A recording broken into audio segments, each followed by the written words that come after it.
Isang mapagpalang araw po sa ating lahat. Welcome po sa ating 365 Daily Devotion with Pastor Russell Ocampo. So, ang topic po natin for today ay paano kung hindi totoo ang impyerno? At may concept po ito na conditional immortality. So, the teaching that God has created people so that they only have immortality, the power to live forever.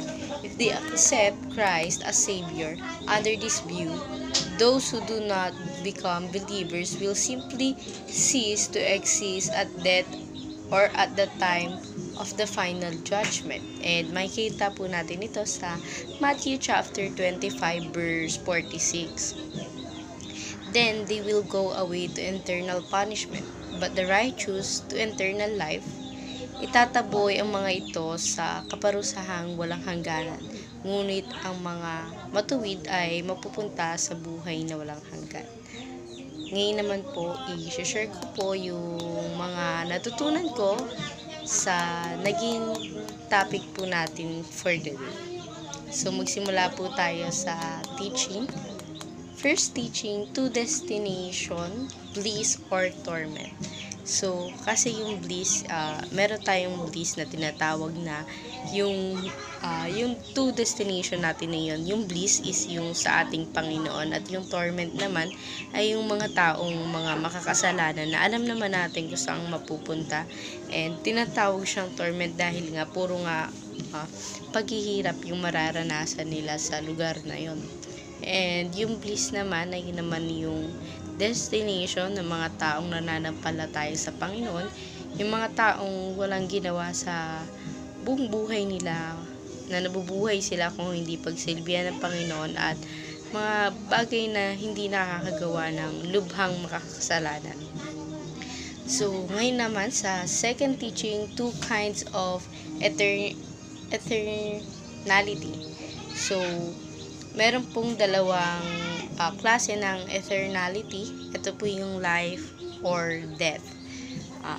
Yung life po kasi na yan, ayun yung walang hanggang buhay sa piling ng ating Panginoon. Dahil nga, once na tayo ay nasama ng Panginoon sa kanyang taanan, sa kanyang muling pagbabalik, tayo ay magkakaroon ng walang hanggang buhay.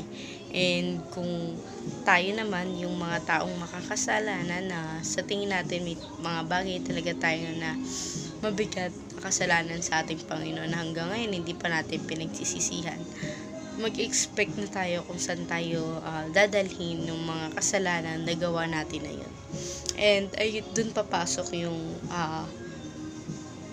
eternality death, kasi nga doon sa mundo ng ating na kalaban ng ating Panginoon, hindi naman buhay na walang hanggan ang ibinibigay nun, dahil kung hindi ay suffer na ibinibigay nun. And ayun yung magkakaroon ka ng eternality death.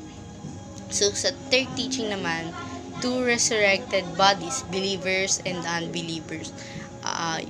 Yung naging resurrected kasi natin, meron tayong mga tao na naniniwala sa Panginoon at may mga tao kasing hindi rin talaga naniniwala sa Panginoon, na kahit anong paliwanag natin sa kanila about sa salita ng Panginoon, sarado yung mga isipan nila para magbukas sa kung ano yung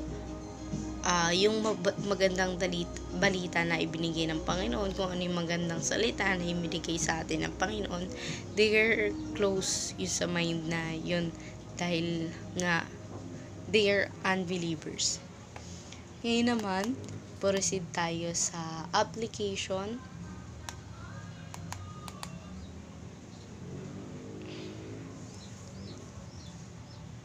Sa application naman po tayo. First application, prepare for the worst. So, maging handa tayo sa kung ano mang posibleng mangyari na ikahaharapin natin, na yung mga worst na bagay na pwede natin kaharapin sa buhay natin. Dapat maging handa tayo sa mga bagay na yun. So, sa second application, pray for the lost.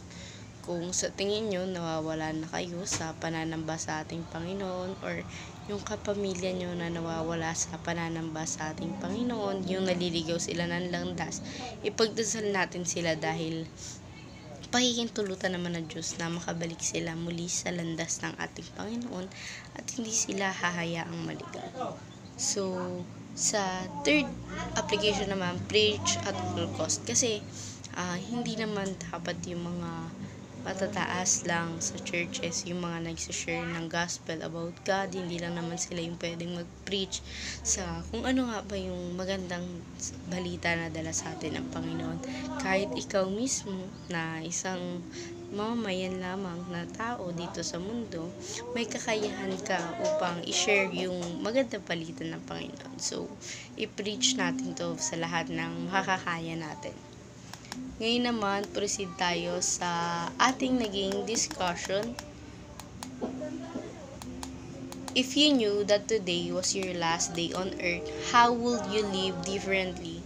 What would you say to those who don't yet know Christ? Ako, kung isipin ko man na huling araw ko to, ihihingin ko sa Panginoong Jesus lahat ng mga kasalanan na nagawa ko, mapa yung mga naaalala kong mga kasalanan o hindi, mabibigat man o hindi, ihihingi ko lahat ng tawad yan sa Panginoon. Ganoon na din sa mga taong nakakasama ko sa buhay na meron ako.